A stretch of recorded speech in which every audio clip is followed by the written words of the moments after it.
आज के क्लास में हम लोग इस चैप्टर के अंदर एक नया टॉपिक शुरू करेंगे। टॉपिक का नाम होगा राइट्स इन अ डेमोक्रेसी। इसके पहले तक के क्लासों में हम लोगों ने अलग अलग कंट्री के केस के बारे में पढ़ा। फॉर एग्जांपल यदि एग्जांपल दिया जाए इसका, तो आपने पढ़ा कि क्या केस था हमारा ग्वांटानामो बे का, जो जेल था बेसिकली वहाँ का। उसके बाद आपने सऊदी अरेबिया में पढ़ा, वहाँ पे तो राइट्स बिल्कुल भी नहीं है ना।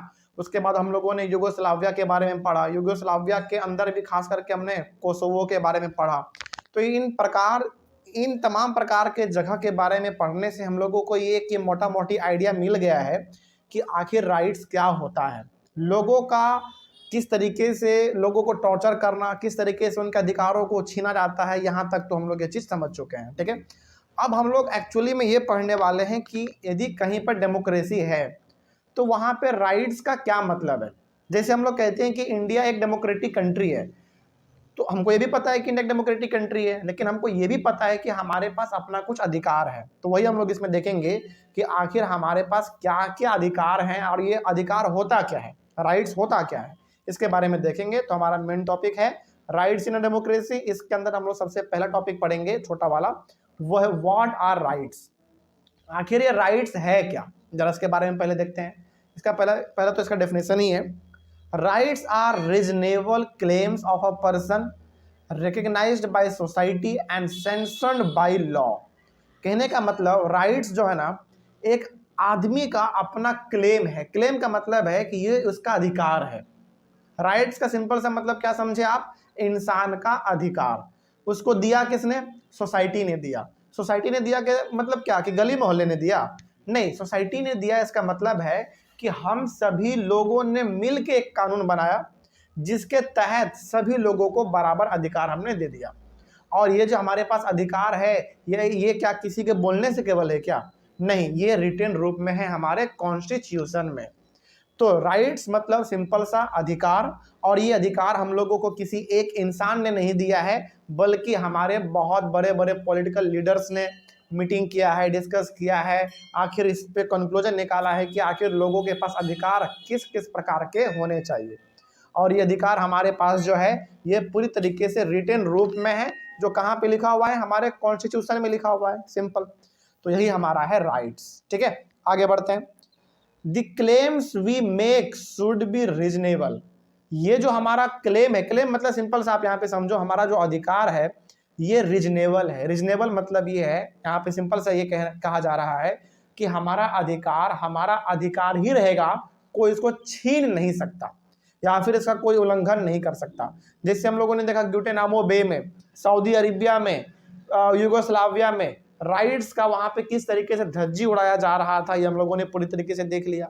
लेकिन यदि बात करें इंडिया के अंदर, तो इंडिया के अंदर राइट्स क्या है, रीजनेबल है। रीजनेबल मतलब एकदम ठोस है, कोई इसको छीन नहीं सकता। यदि ऐसा होगा तो फिर मामला सुप्रीम कोर्ट तक चला जा सकता है। और इंडिया में सुप्रीम कोर्ट ऐसा नहीं है कि किसी के अंडर में काम कर रही है, उसका अपना आज़ादी है, वो अपना अच्छी तरीके से काम करती है।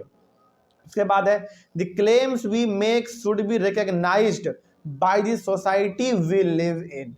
तो ये जो हमारे पास अधिकार हैं तमाम प्रकार के, ये हम लोगों को किसने दिया, बेसिकली हमारे सोसाइटी ने दिया। और सोसाइटी का मतलब यहाँ पे आप गली मोहल्ला मत समझिए, सोसाइटी का मतलब समझिए कि ये हमारे बड़े बड़े पॉलिटिकल लीडर्स, जिसको कि हम लोगों ने चुना, उन लोगों ने कानून बनाया और जाके हम लोगों को फिर अधिकार दिया, ठीक है। तो ये अधिकार जो हम लोगों को इंडिया के अंदर मिला हुआ है, ये ऐसे ही नहीं मिल गया, इसके पीछे बहुत लंबा कहानी रहा है, लंबा इतिहास रहा है। बहुत सारे लोगों ने इसके पीछे अपना जान गंवा दिया, अपना पूरा जीवन गंवा दिया, तब जाकर आज इंडिया के लोगों को बराबर अधिकार का दर्जा मिल पाया है, ठीक है। आगे, the claims we make should be sanctioned by law. और ये जो हमारा अधिकार है, इस अधिकार को किससे मान्यता मिला हुआ है, हमारे नियम कानून, मतलब हमारा जो अधिकार है ना, बेसिकली जो राइट्स है, ये कानून के अंदर में आता है। ऐसा नहीं कि किसी आदमी ने दे दिया कि हाँ जाओ तुम्हारा ये अधिकार है, तुम ये कर लो वो कर लो, ऐसा नहीं। ये अधिकार सबके पास है, सबके पास बराबर अधिकार है, और ये हमारा अधिकार हम लोगों को हमारा कानून ही देता है। कहने का मतलब हमारा संविधान ही हमको देता है, कॉन्स्टिट्यूशन देता है। आगे, our action should not harm or hurt others. अब देखो, अधिकार तो भाई सबका अपना बराबर है, कोई किसी को मार पीट नहीं सकता। अब जैसे हमको पता है कि इंडिया में हर इंसान के पास बराबर अधिकार है, चाहे वो प्राइम मिनिस्टर हो या फिर एक गोलगप्पा बेचने वाला आदमी हो, हर किसी के पास राइट्स बराबर हैं। लेकिन यहाँ पे ना कोई भी ये नहीं कर सकता, जैसे मान लीजिए सपोज कीजिए कि हमारा इंडिया एक बहुत अच्छा कंट्री है, यहाँ पे हर किसी के पास बराबर राइट है, लेकिन कितना भी है तो प्रधानमंत्री तो हमसे बड़ा ही आदमी है ना। वो चाहे तो बिना मतलब का 2 थप्पड़ हमको मार सकता है, चाहे तो मार सकता है, लेकिन हमारा कानून ऐसा होने ही नहीं देगा। भले ही आप प्राइम मिनिस्टर हैं वो अलग बात है, लेकिन कानून के नजरिए में आप क्या हैं, एकदम आम आदमी है। तो हमारा जो अधिकार है, हमारा जो एक्शन है, मतलब जो हम लोग करते हैं, कुछ भी यदि करते हैं तो वो इस प्रकार का नहीं होना चाहिए कि दूसरे को उससे हानि पहुंचे। ठीक है, आगे, we cannot have a right to play a game in such a way that it breaks the neighbour's window.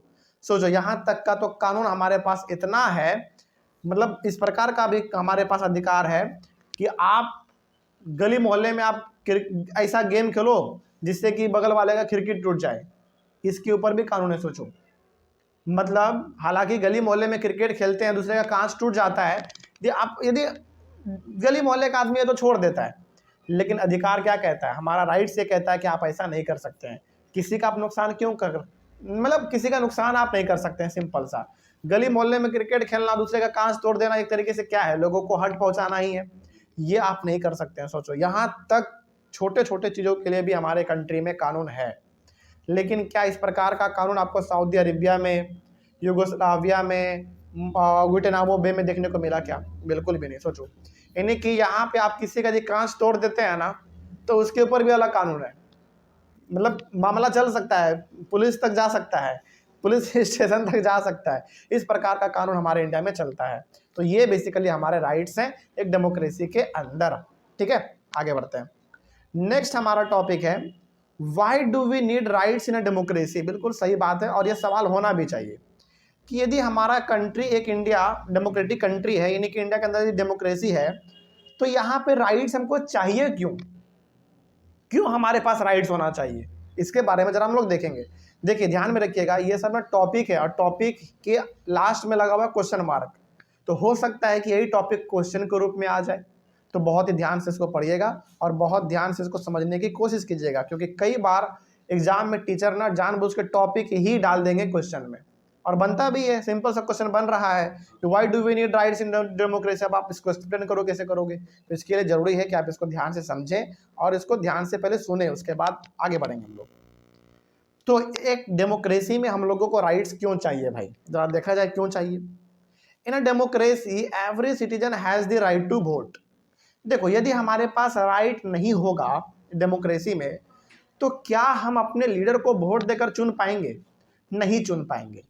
इसीलिए डेमोक्रेसी में राइट्स का होना जरूरी है, ताकि हम लोग क्या कर सके, वोट दे सके और अपने लीडर को चुन सके। लेकिन क्या वोट देने का अधिकार आपको सऊदी अरेबिया में देखने को मिलेगा क्या? नहीं, बिल्कुल भी नहीं। वहां पे तो किंग वाला सिस्टम चलता है, प्रिंस वाला सिस्टम चलता है वहां पे। आगे बढ़ते हैं। तो डेमोक्रेसी में राइट्स क्यों चाहिए? ताकि हम लोग अपने लीडर को वोट देकर चुन सके। ठीक है, every citizen has the right to elect their representative. Democracy में हम लोग क्या करते हैं, अपने रिप्रेजेंटेटिव को, यानी कि अपने लीडर को हम लोग खुद चुनते। ये अधिकार है तभी तो चुन पा रहे हैं, अधिकार नहीं होता तो क्या चुन पाते? नहीं चुन पाते। आगे बढ़ते हैं। Every citizen has the right to express their opinion, form political parties and take part in political activities. यदि किसी कंट्री के अंदर डेमोक्रेसी है, खास करके आप एग्जांपल ले सकते हैं भारत का, इंडिया का। इंडिया में यदि डेमोक्रेसी है तो यहाँ पे हर आदमी के पास अधिकार है कि वो अपना विचार प्रकट कर सकता है। कहने का मतलब यहाँ पे यह है कि उस, जैसे मान लीजिए किसी टॉपिक के ऊपर उनका कुछ अलग सोच है, तो वो बोल सकता है, कोई इसको रोक नहीं सकता। बात समझ में आ रही है? चल आगे बढ़ते हैं। यानी कि हर किसी को यहाँ पे अपना बात रखने का मौका मिलता है, हर किसी के पास अधिकार है कि वो अपना पॉलिटिकल पार्टी खुद बना सकता है। यानी कि बीजेपी, कांग्रेस, इस प्रकार का जो पार्टी है, इस प्रकार का कोई भी पार्टी लोग बना सकते हैं, हमारे पास अधिकार है। और कोई भी आदमी किसी भी प्रकार के पॉलिटिकल एक्टिविटी में भाग ले सकता है, यानी कि पार्टिसिपेट कर सकता है। ये सब काम हम लोग क्यों कर पा रहे हैं? क्योंकि हमारे पास अपना राइट है। इसीलिए एक एक पॉइंट से आपको ये क्लियर होता जा रहा है कि आखिर डेमोक्रेसी में राइट्स क्यों होने चाहिए। राइट्स इसलिए होने चाहिए ताकि हम लोग वोट दे सके, राइट इसलिए हो सके ताकि हम लोग अपने लीडर को चुन सकें, राइट इसलिए होने चाहिए क्योंकि हम लोग अपने पॉलिटिकल पार्टी को फॉर्म कर सके, किसी पॉलिटिकल एक्टिविटी में पार्टिसिपेट कर सके। ये सब काम हम लोग तभी कर पाएंगे जब हमारे पास अपना खुद का अधिकार होगा, हमारा खुद का राइट्स होगा। आगे, rights protect minorities from the operation of majority. कई बार क्या होता है ना, जैसे आपने देखा था उस वाले केस में ना, यूगोस्लाविया वाले केस में, जो सर्बियन थे वो चाहते थे कि अल्बेनियन पे कब्जा कर लिया जाए, और बहुत हद तक तो कोसोवो में बहुत सारे घर को जला भी दिया था उन लोगों ने। एक फैमिली का कहानी भी हम लोगों ने पढ़ा था। तो कई बार किसी कंट्री में क्या होता है ना, जिनका संख्या ज़्यादा होता है वो कम संख्या वाले लोगों के ऊपर टॉर्चर करना चालू कर देते हैं, उनको मारना पीटना डराना धमकाना इस तरीके से कर देते हैं।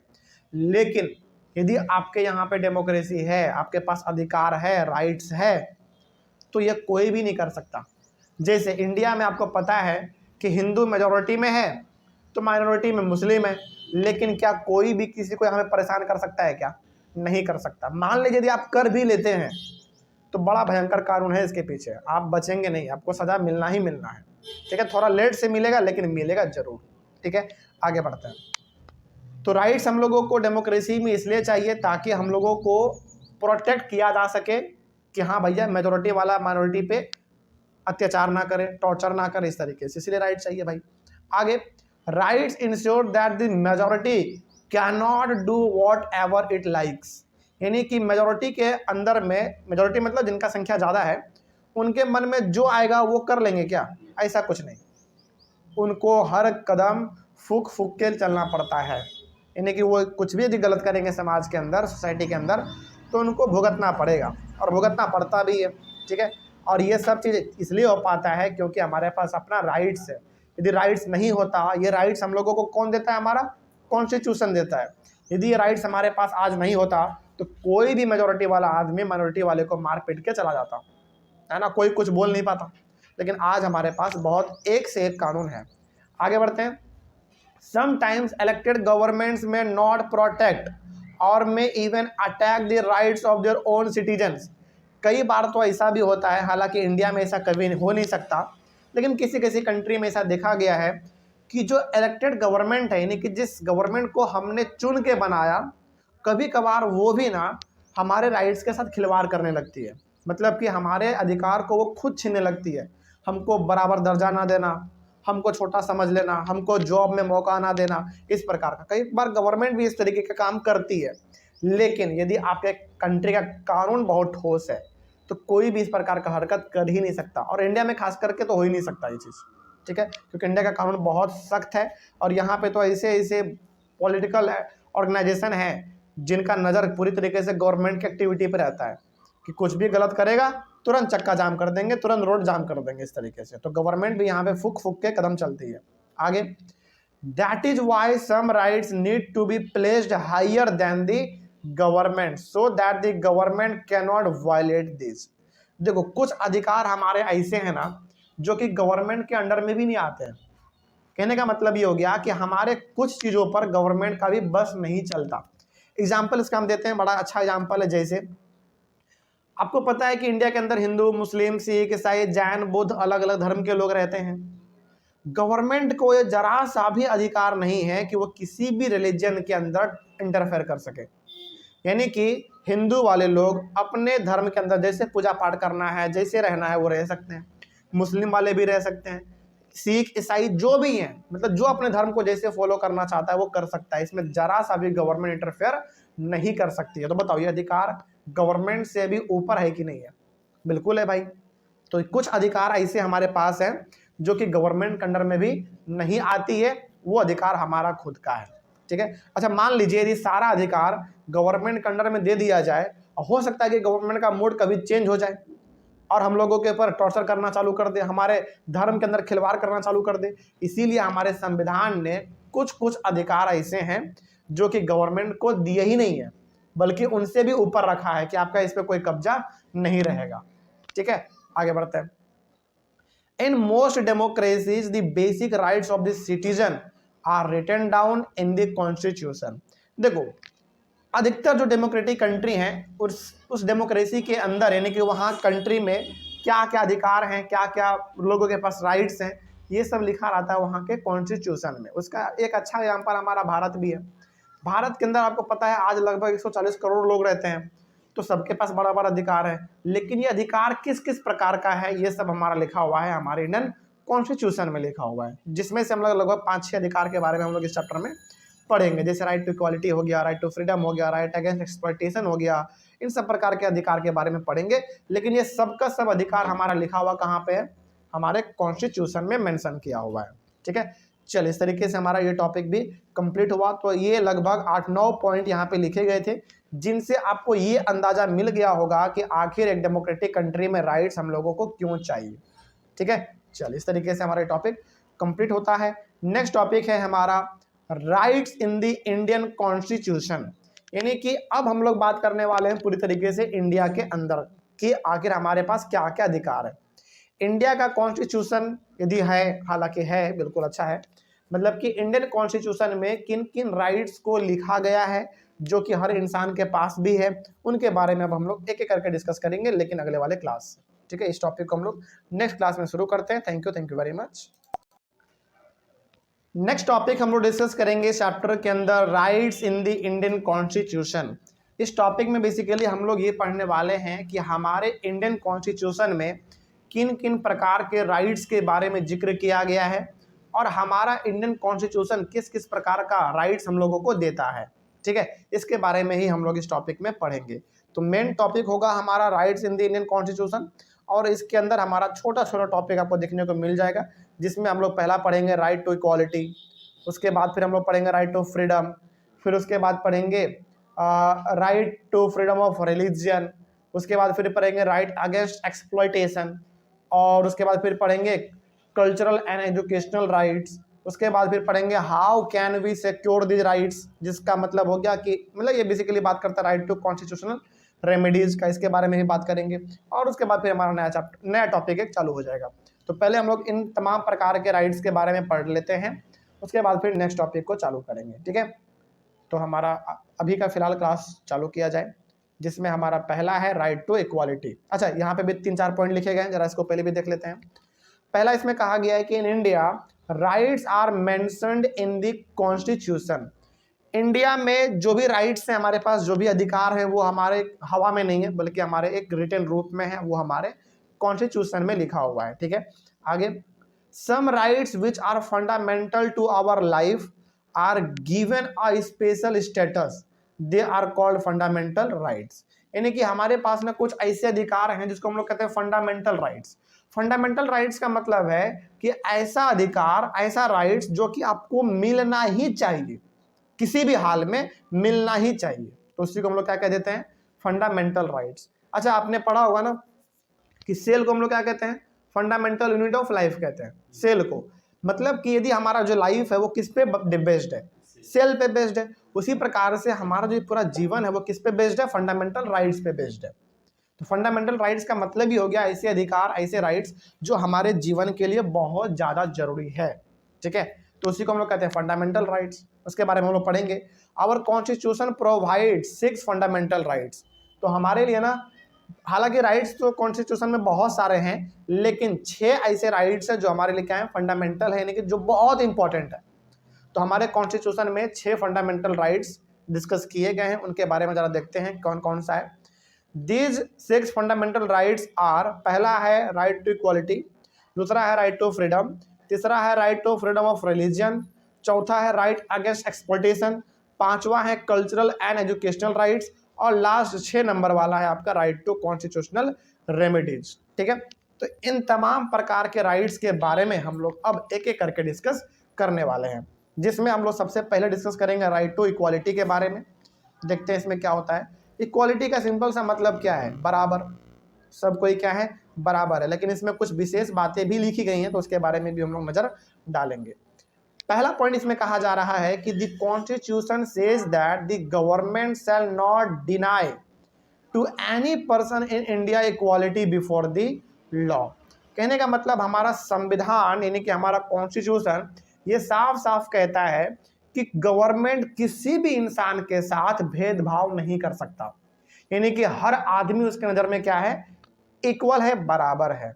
ठीक है, यानी कि कानून के नज़र में कोई भी आदमी बड़ा या फिर कोई छोटा नहीं है, सब आदमी आपस में इक्वल है। ठीक है, ये हमारा संविधान कहता है भाई।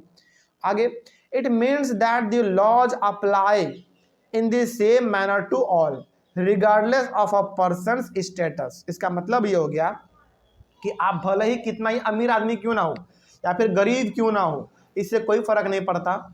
फर्क तो बस ये पड़ता है कि आप भारत के आदमी हैं, और आप भारत के आदमी हैं तो सबके पास अधिकार क्या होंगे, बराबर होंगे। ठीक है, वही बात यहाँ पे कहा गया था, यानी कि सभी के लिए नियम कानून क्या है, इक्वल है, भले ही आप कितने ही अमीर क्यों नहीं है।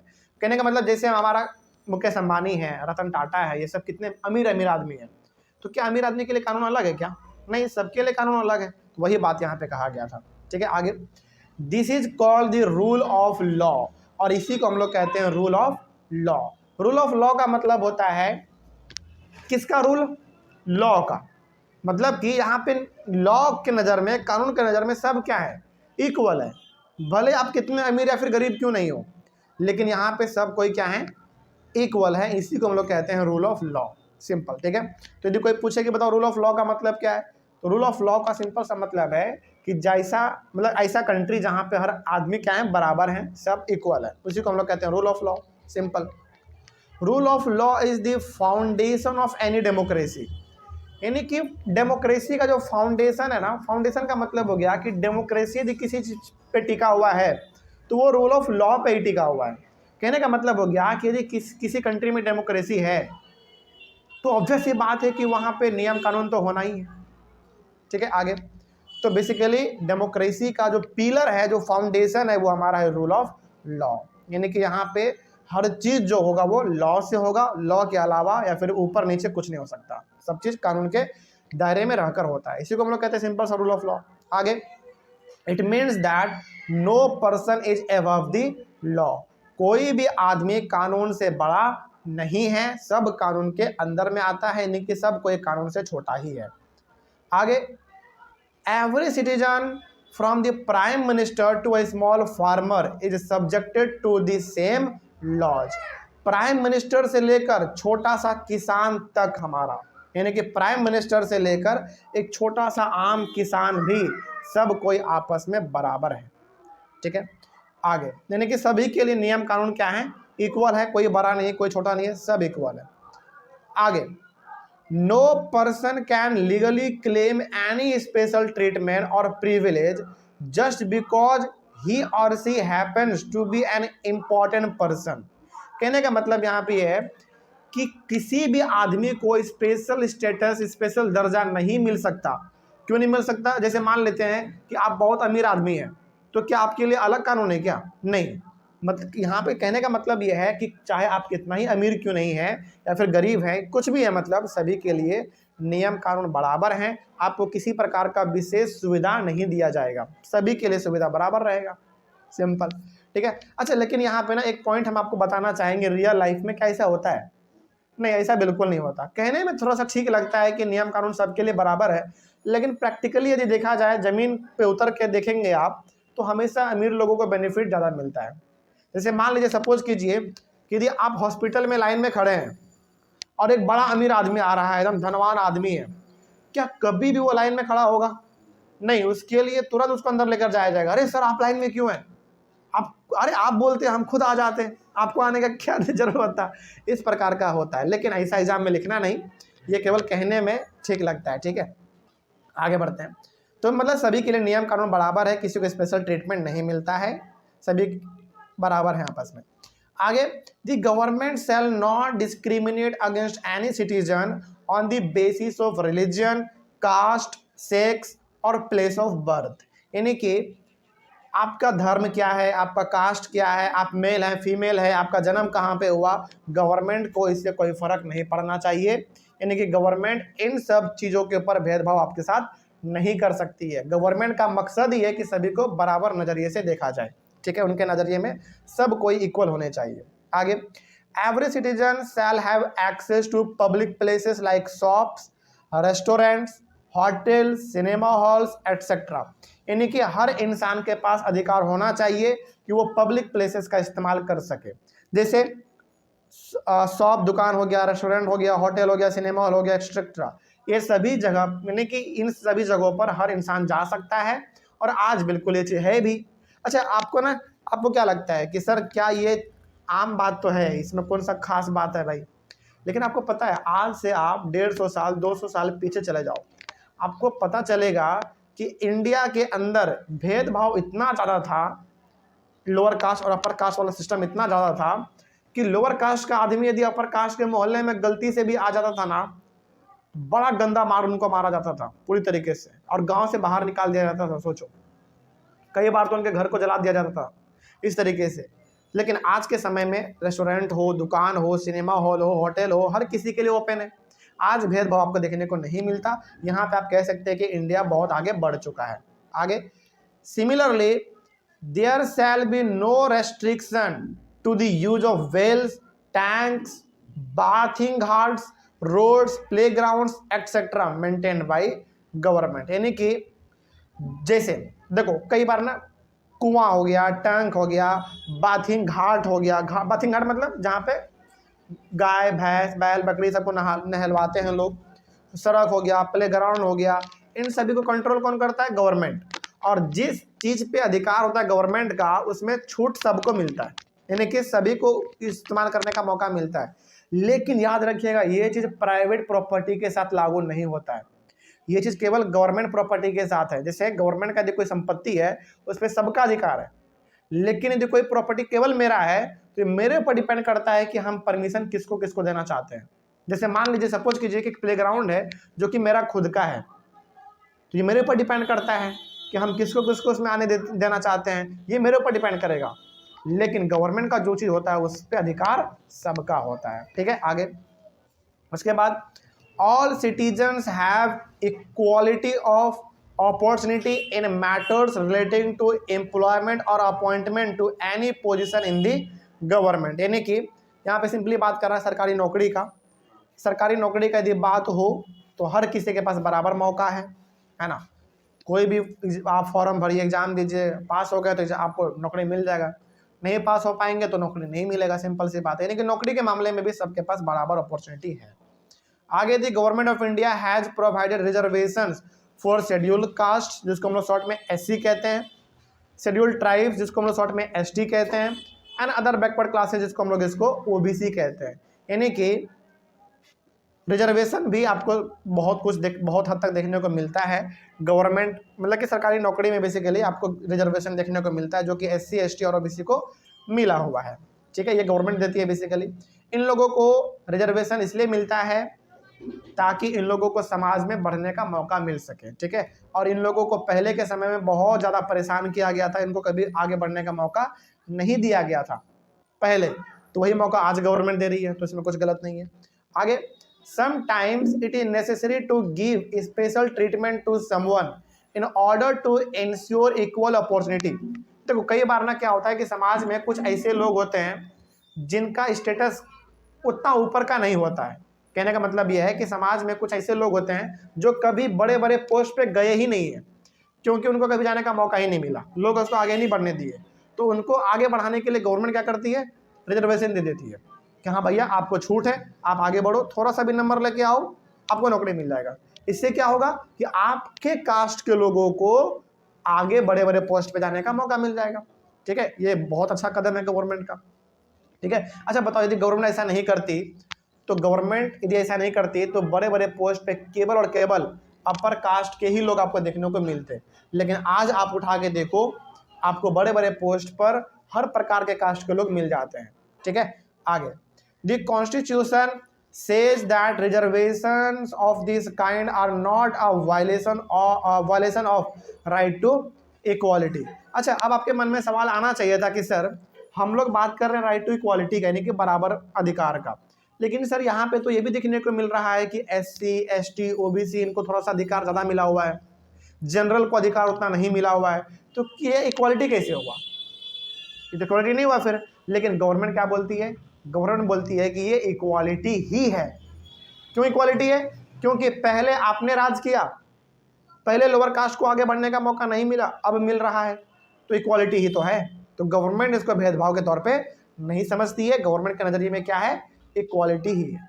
ठीक है, इस तरीके से हमारे टॉपिक भी कंप्लीट होता है। तो राइट टू इक्वालिटी आपको समझ में आ गया क्या होता है? चलिए आगे बढ़ते हैं। अच्छा, इसमें 2 पॉइंट और लिखा हुआ है। The practice of untouchability is completely removed by the constitution. सही बात है, हमारे इंडिया में आप ज़्यादा नहीं 150 साल 200 साल पीछे चले जाओ, आपको इंडिया में एक बहुत ही खतरनाक सिस्टम दिखता, वो था हमारा अनटचेबिलिटी वाला, वही छुआछूत वाला, कि लोअर कास्ट अपर कास्ट में टच नहीं होगा, और यदि हो गया तो गंदे तरीके से मारा पीटा जाएगा, उनको टॉर्चर किया जाएगा। लेकिन ये अनटचेबिलिटी कहीं ना कहीं आज इंडिया से खत्म हो चुका है, और हमारा संविधान भी इसके ऊपर पूरी तरीके से बैन लगा दिया है कि अनटचेबिलिटी जैसा चीज कुछ नहीं होता, खत्म हो गया सब चीज। ठीक है, आगे, the constitution made untouchability a punishable offence. यहाँ तक कि हमारा संविधान आज ये कहता है कि यदि कोई छुआछूत को आज भी बढ़ावा देता है, यानी कि आज भी यदि कोई ये मानता है कि लोअर कास्ट अपर कास्ट इस तरीके का, तो उसके ऊपर कार्रवाई हो सकती है। यानी कि कहीं पर यदि छुआछूत वाला समस्या आपको दिखता है, अनटचेबिलिटी वाला, कि लोअर कास्ट से दूर रहना, इधर मत आना, इस प्रकार का यदि कहीं पर दिखता है तो उसके ऊपर कार्रवाई हो सकती है और होता भी है। ठीक है, इस तरीके से टॉपिक हमारा अब कंप्लीट हुआ। नेक्स्ट हम लोग पढ़ेंगे अपना दूसरा राइट, वो होगा हमारा राइट टू फ्रीडम। ठीक है, यानी कि आज़ादी के बारे में बात करेंगे। अभी हम लोगों ने बराबरी के बारे में बात किया, राइट टू इक्वलिटी मतलब बराबरी। अब हम लोग बात करेंगे राइट टू फ्रीडम के बारे में। ठीक है, चलिए मिलते हैं हम लोग अपने नेक्स्ट क्लास में नेक्स्ट टॉपिक के साथ। Thank you very much. Next rights के बारे में हम लोग पढ़ेंगे, और अगला वाला राइट्स हमारा होगा राइट टू फ्रीडम।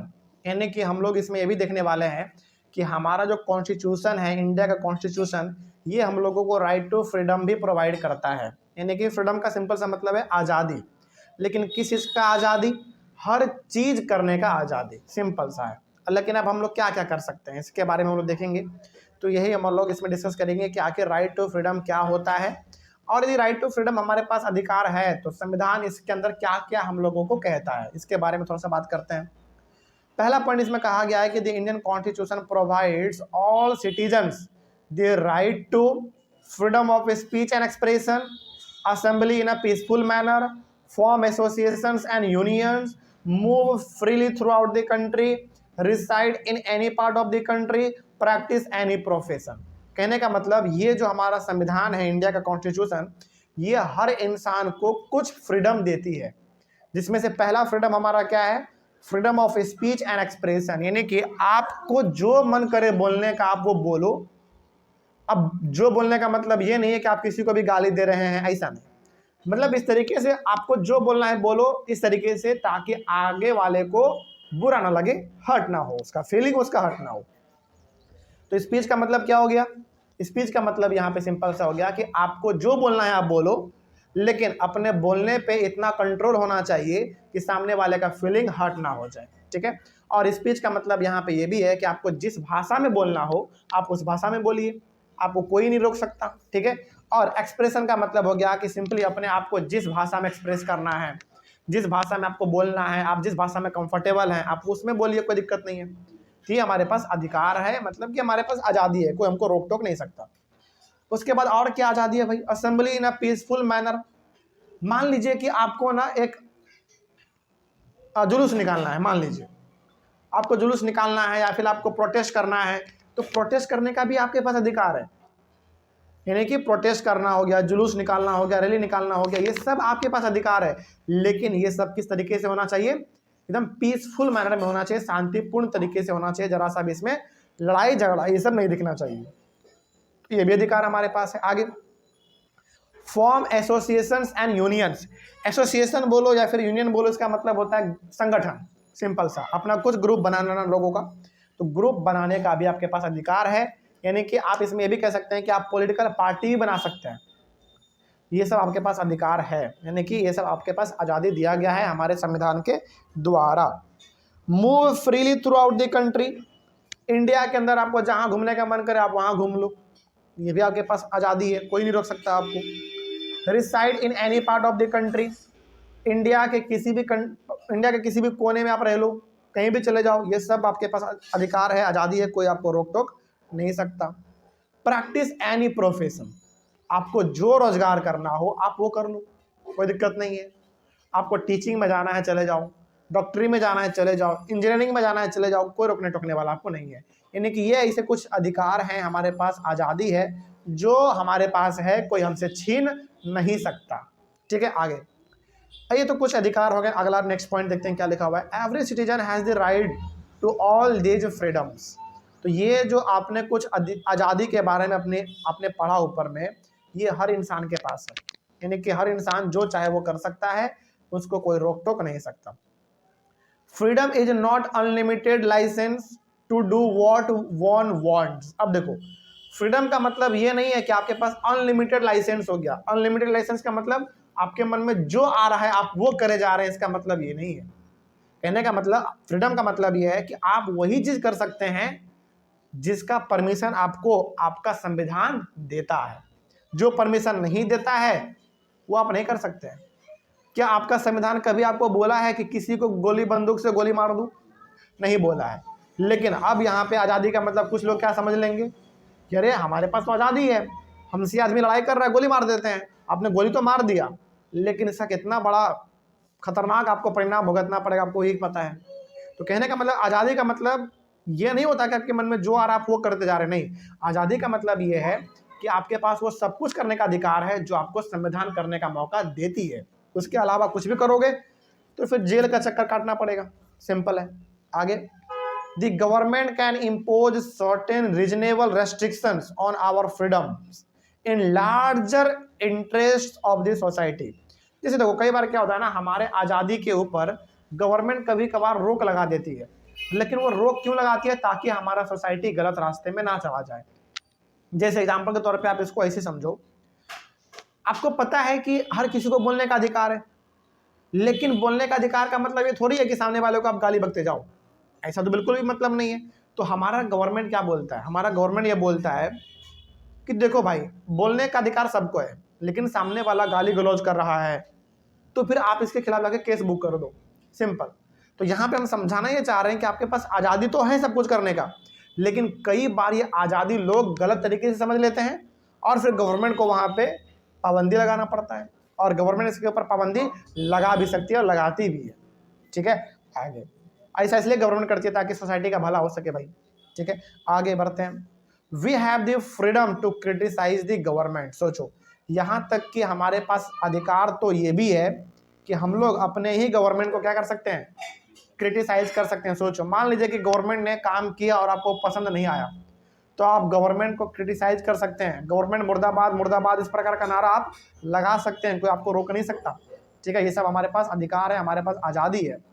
उसके बाद है, we have the freedom to publicise our views through a pamphlet, magazine or newspaper.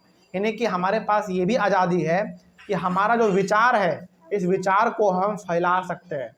Pamphlet मतलब छोटा छोटा पुर्जा ये सब बांट के, मैगजीन में अपने विचारों को छाप कर, या फिर अपने विचारों को, अपने बातों को न्यूज़पेपर में छाप कर हम लोग अपने बातों को फैला सकते हैं। ये भी हमारे पास आज़ादी है। आगे, also we can publicise our views through paintings, poetry or songs.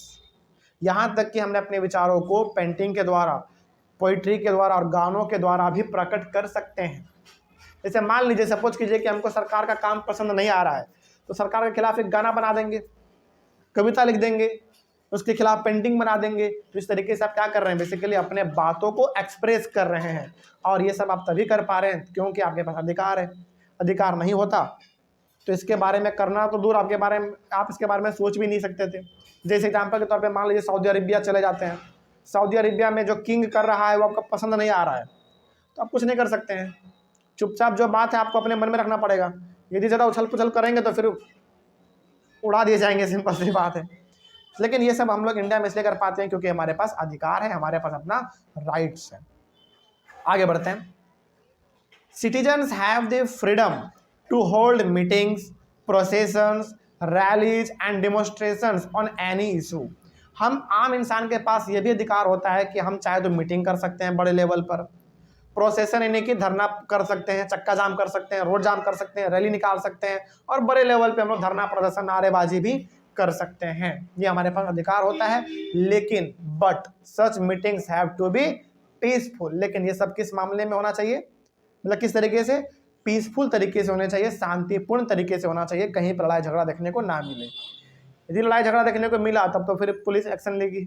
Simple. आगे, those who participate in these meetings and activities should not carry weapons with them। ये भी बहुत बड़ी बात है। कई बार क्या होता है, लोग जुलूस तो निकालते हैं, जुलूस में गोली बंदूक लेके चले जाते हैं, तलवार ये सब लेके चले जाते हैं। यदि ऐसा करे जाएंगे तो फिर पकड़े जाने पर आपके ऊपर कार्रवाई हो सकती है। देखो, प्रोटेस्ट करो, जुलूस निकालो, इसके ऊपर कोई पाबंदी नहीं है, कोई रोक टोक नहीं है, लेकिन शांतिपूर्ण तरीके से करो, गवर्नमेंट भी कहती है।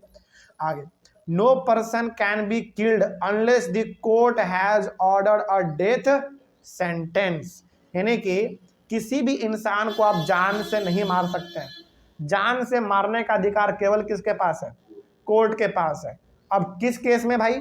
गंभीर मामला जब होता है ना तब। जैसे मान लीजिए कि आपने 100 आदमी को जिंदा गोली मार दिया, तो इस केस में कोर्ट क्या सजा सुनाएगा आपको? आपको क्या लगता है कि आरती लेकर स्वागत करेगा आपका? नहीं भाई, सिंपल सा फांसी का सजा सुना देगा। तो जान लेने का जो केवल अधिकार है वो केवल कोर्ट के पास होता है, किसी आम इंसान के पास अधिकार नहीं है। लेकिन हम लोग क्या करते हैं, गुस्से में आके किसी को गोली मार देते हैं, फिर बाद में उसका परिणाम भी भुगतना पड़ता है। इसीलिए आदमी को क्या कहा जाता है, अपने गुस्से को कंट्रोल में रखो, ठीक है। एक छोटा सा गुस्सा कितने देर के लिए होगा? मुश्किल से मुश्किल 2-3 मिनट के लिए। 2-3 मिनट के चक्कर में आपने दूसरे को गोली मार दिया, उसका जान चला गया।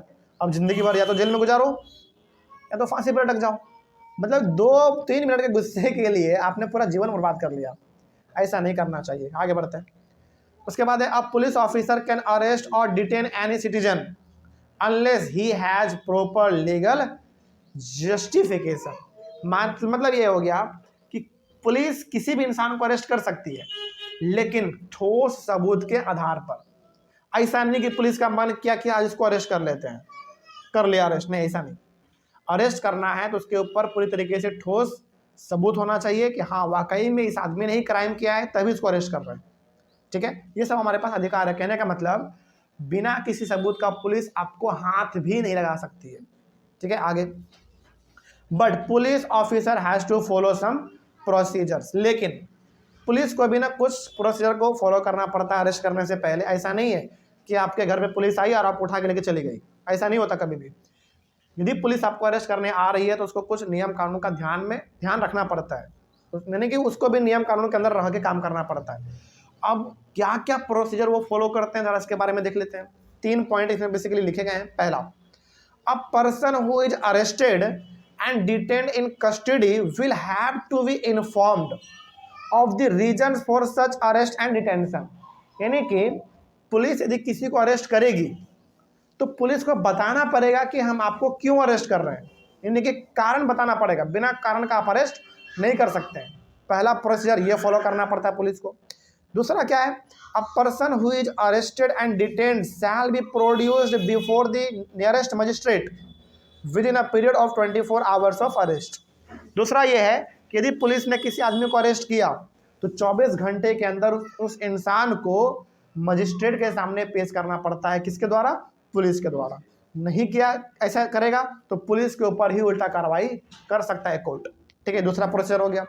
तीसरा प्रोसीजर ये है कि a person who is arrested has the right to consult a lawyer or engage a lawyer for his defence, यानी कि हर इंसान के पास ये अधिकार होता है कि वो अपने बचाव के लिए एक लॉयर को हायर कर सकता है।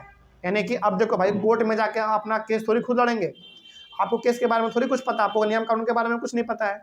तो आपके पक्ष में जो काम करने वाला है वो कौन करेगा?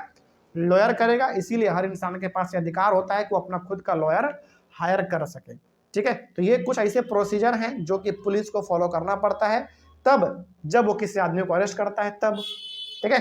चलो, इस तरीके से हमारा ये टॉपिक भी कंप्लीट होता है। तो इस बारे में आपने पढ़ा किसके बारे में? राइट टू फ्रीडम के बारे में पढ़ा, कोई दिक्कत नहीं इसमें। चलिए, अगला हम लोग पढ़ेंगे अपना नेक्स्ट राइट, जो कि होगा right to freedom of religion, ठीक है। हम लोग मिलते हैं अपने अगली क्लास में। Thank you very much. Next right के बारे में डिस्कस करेंगे हम लोग, जो है right to freedom of religion. इसका मतलब ये है कि आपके पास पूरी अधिकार है, मतलब कि आपके पास पूरा आज़ादी है कि आप जिस भी रिलीजन को फॉलो करना चाहते हैं आप फॉलो कर सकते हैं।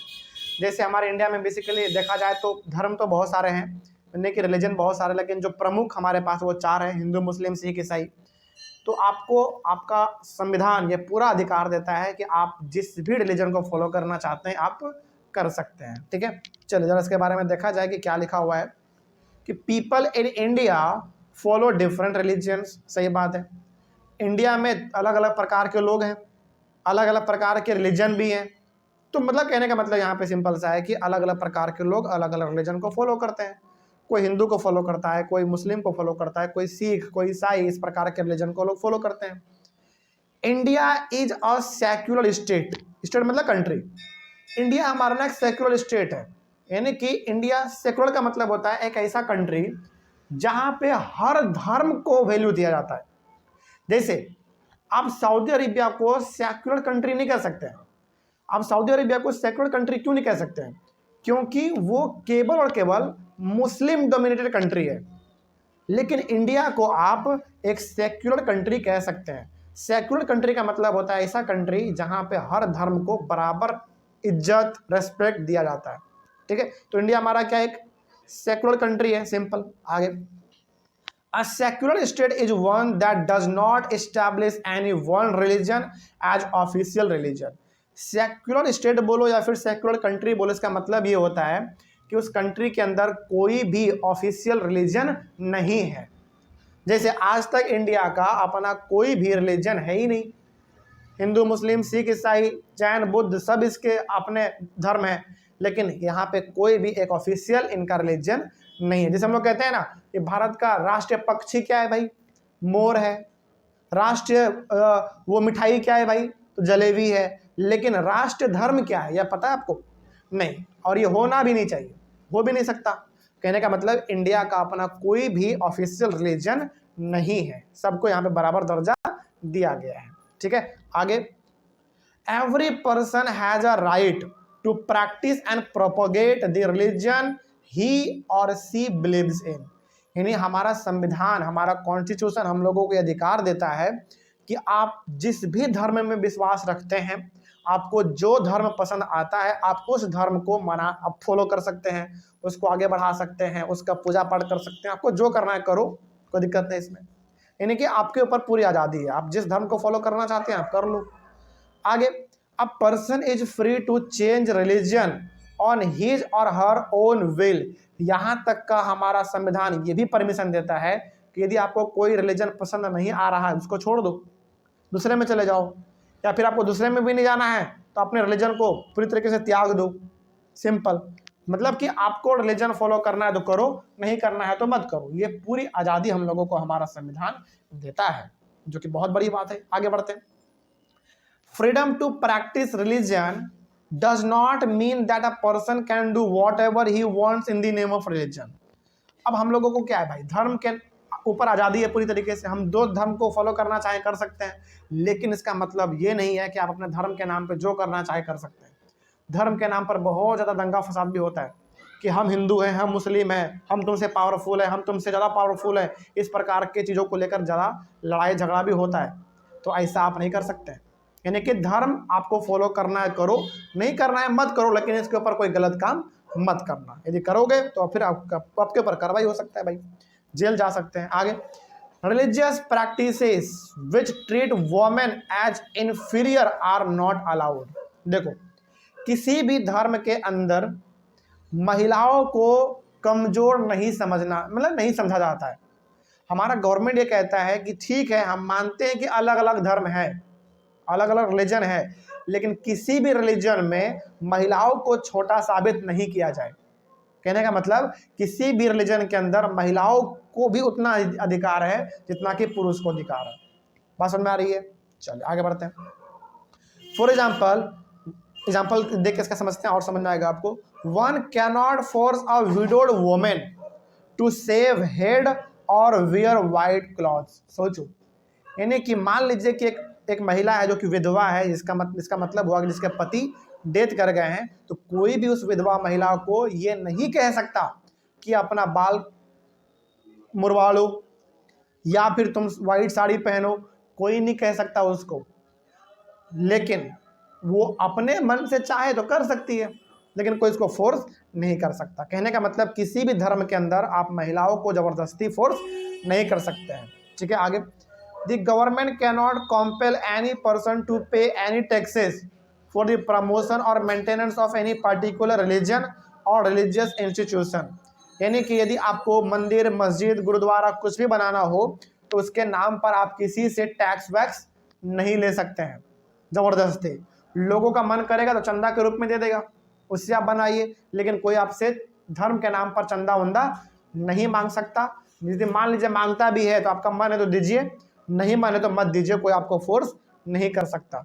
या फिर यदि कोई कहता है कि बाबा धर्म के नाम पर कुछ दे दो, मंदिर बनवाएंगे, ये करेंगे वो करेंगे, तो उस नाम पे भी आपको कोई फोर्स नहीं कर सकता। ये आपके ऊपर डिपेंड करता है, आपको देना है तो दो, नहीं देना है तो मत दो। जैसे हम लोग ट्रैफिक लाइट में खड़े होते हैं, कभी कभार जाम में फंस जाते हैं, तो कुछ लोग पैसे मांगने के लिए आते हैं हमारे पास, तो क्या वो जबरदस्ती बोलते हैं कि आपको पैसा ही दो? नहीं बोलते हैं ऐसा।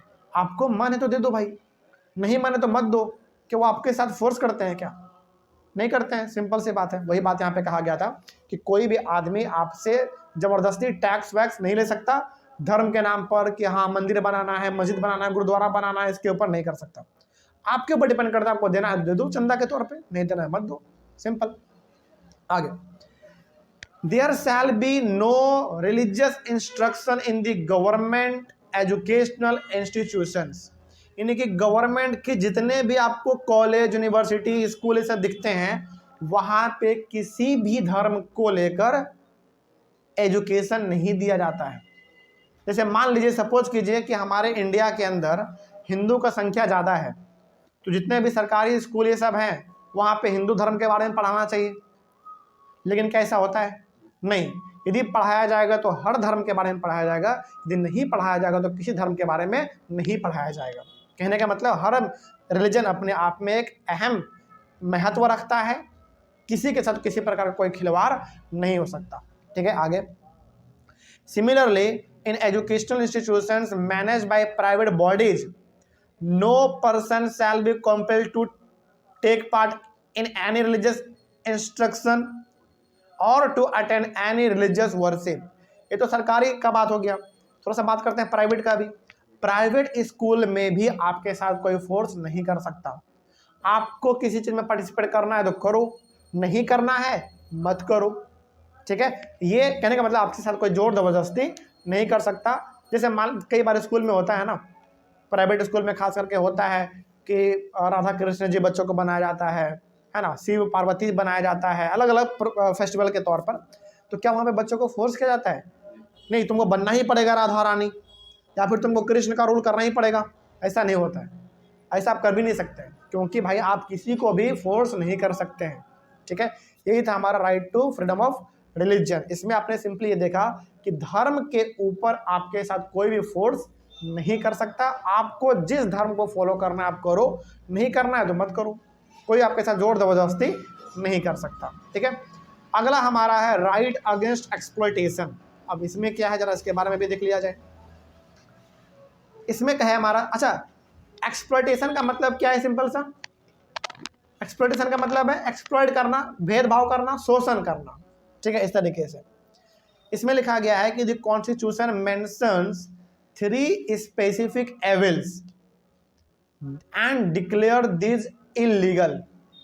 समझिएगा, हमारे संविधान में 3 बातें लिखी गई हैं और इन तीनों बातों को बड़ा ही खतरनाक चीज बताया गया है। और ये तीनों बात क्या हमारा इलीगल है पूरी तरीके से, यानी कि ऐसा आप नहीं कर सकते। अब ये कौन सा 3 बात है भाई, जरा इसके बारे में देखा जाए।